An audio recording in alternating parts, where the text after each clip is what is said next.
नमस्कार। आज हम एक बहुत ही दिलचस्प किताब पर गहराई से बात करने वाले हैं, रॉबर्ट सियाल्दिनी की influence, the psychology of persuasion. जी हाँ, प्रभाव, राजी करने का मनोविज्ञान। ये किताब समझाती है कि लोग किसी बात के लिए हाँ क्यों कह देते हैं। और हमारे पास इस किताब की एक डिटेल्ड समीक्षा का सार है। मकसद है उन मनोवैज्ञानिक सिद्धांतों को समझना जो हमें सहमत होने पर मजबूर करते हैं। बिल्कुल, और सियाल्डिनी का तरीका भी अनोखा था। उन्होंने सिर्फ थियरी नहीं पढ़ी, हाँ, सुना है उन्होंने काफी समय फील्ड में बिताया है। पूरे 3 साल सेल्स वालों, विज्ञापन बनाने वालों, फंडरेजर्स के साथ, जिन्हें वो कहते हैं कंप्लायंस प्रोफेशनल्स। अच्छा, यानी वो लोग जिनका काम ही है लोगों को मनाना। एग्जैक्टली। वो समझना चाहते थे कि ये लोग असल में करते क्या हैं, कैसे मनाते हैं।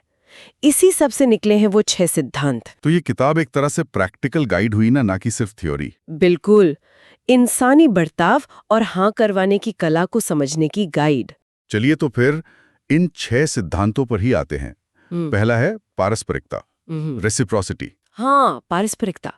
ये सुनने में बड़ा सीधा लगता है, पर इसका असर बहुत गहरा होता है। मतलब कोई हमारे लिए कुछ करे तो हमें भी उसके लिए कुछ करना चाहिए। यही ना? हाँ, लेकिन ये सिर्फ चाहिए वाली बात नहीं है। ये एक बहुत गहरी अंदरूनी इच्छा बन जाती है, एक तरह का मनोवैज्ञानिक कर्ज। कर्ज? अच्छा, हाँ। जैसे किसी ने हमें बिना मांगे कोई तोहफा दे दिया या कोई मदद कर दी, तो हम पर दबाव बनता है उसे चुकाने का। जैसे वो रेस्टोरेंट वाला उदाहरण है किताब में। बिल्कुल। बिल के साथ कैंडी देने वाला। बिल्कुल, एक छोटी सी कैंडी, पर क्योंकि वो अनचाही मिली है, हमें लगता है कि हमें बदले में कुछ करना चाहिए। नतीजा, लोग ज्यादा टिप दे देते हैं। कमाल है। मतलब एक छोटी सी चीज भी इतना असर डाल सकती है। ये एहसास काफी मजबूत होता होगा। बहुत ज्यादा। कई बार तो लोग बदले में जितना मिला है उससे कहीं ज्यादा लौटा देते हैं। दिलचस्प। अच्छा, अगला सिद्धांत कौन सा है? मुझे लगता है वो प्रतिबद्धता से जुड़ा है। सही पकड़ा।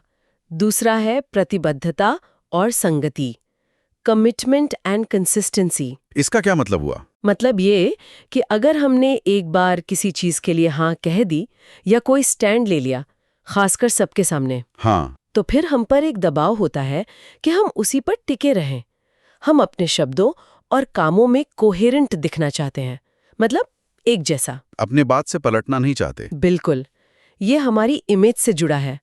हम खुद को सुसंगत, भरोसेमंद समझना और दिखाना चाहते हैं। और इसी का फायदा उठाती है वो फुट इन द डोर तकनीक, है ना? हाँ बिल्कुल, पहले कोई छोटी सी हाँ करवा लो, जैसे किसी याचिका पर दस्तखत, ठीक है। और फिर बाद में उसी से जुड़ी कोई बड़ी मांग रख दो, जैसे चंदा मांगना।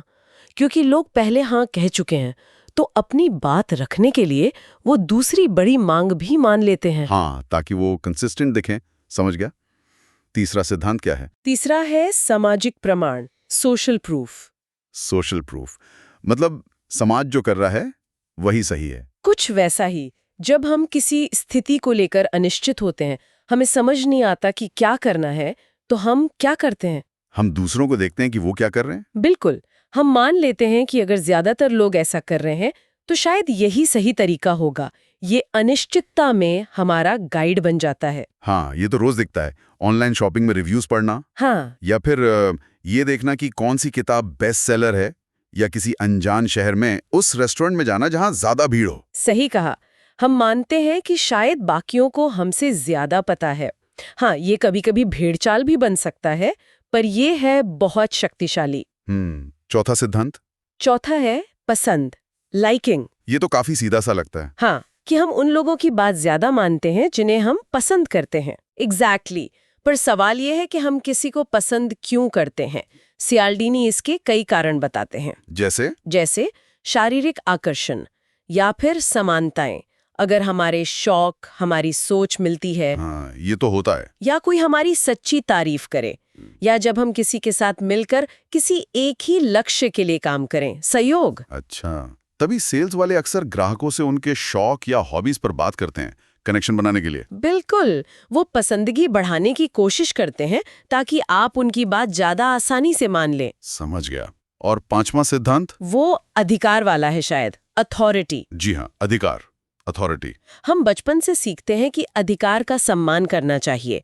माता पिता, टीचर, डॉक्टर। हाँ, ये तो हमारी परवरिश का हिस्सा है। तो जब कोई व्यक्ति अधिकार की स्थिति में लगता है या उसका प्रतीक पहने होता है तो हम स्वाभाविक रूप से उसकी बात मानने को तैयार हो जाते हैं, बिना ज्यादा सवाल किए। और ये सिर्फ असली अधिकार की बात नहीं है ना, मतलब सिर्फ पदवी या पोजीशन ही नहीं। नहीं, कई बार सिर्फ प्रतीक ही काफी होते हैं।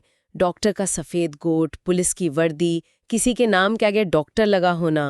ओह, मिलग्राम का प्रयोग याद आ गया।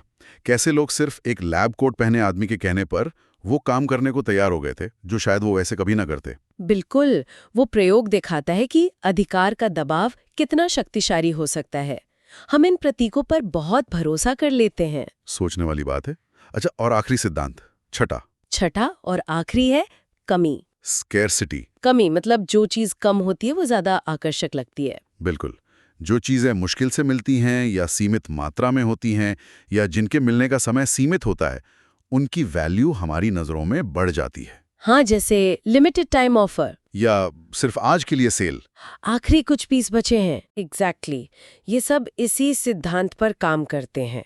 हमें डर लगता है कि कहीं हम कुछ खो ना दें, कुछ पाने का मौका चूक ना जाएं। वो फोमो वाली बात, फियर ऑफ मिसिंग आउट। हाँ, ये सिद्धांत हमें तर्क से सोचने का मौका कम देता है और तुरंत फैसला लेने पर मजबूर करता है। ये सारे सिद्धांत सियाल्डीनी की किताब ऐसी असल दुनिया के उदाहरणों से भरी पड़ी है, दिखाती है कि ये कितने असरदार हैं। और ये जानना जरूरी है कि ये सिर्फ मार्केटिंग या सेल्स तक ही सीमित नहीं है। नहीं, कहाँ काम आते हैं ये? हमारे रोजमर्रा की बातचीत में, ऑफिस में, दोस्तों के बीच, यहाँ तक कि परिवार में भी, नेतृत्व में, मोल भाव में, रिश्तों में, हर जगह। तो इन्हें समझना दोधारी तलवार जैसा है। हाँ, एक तरह से।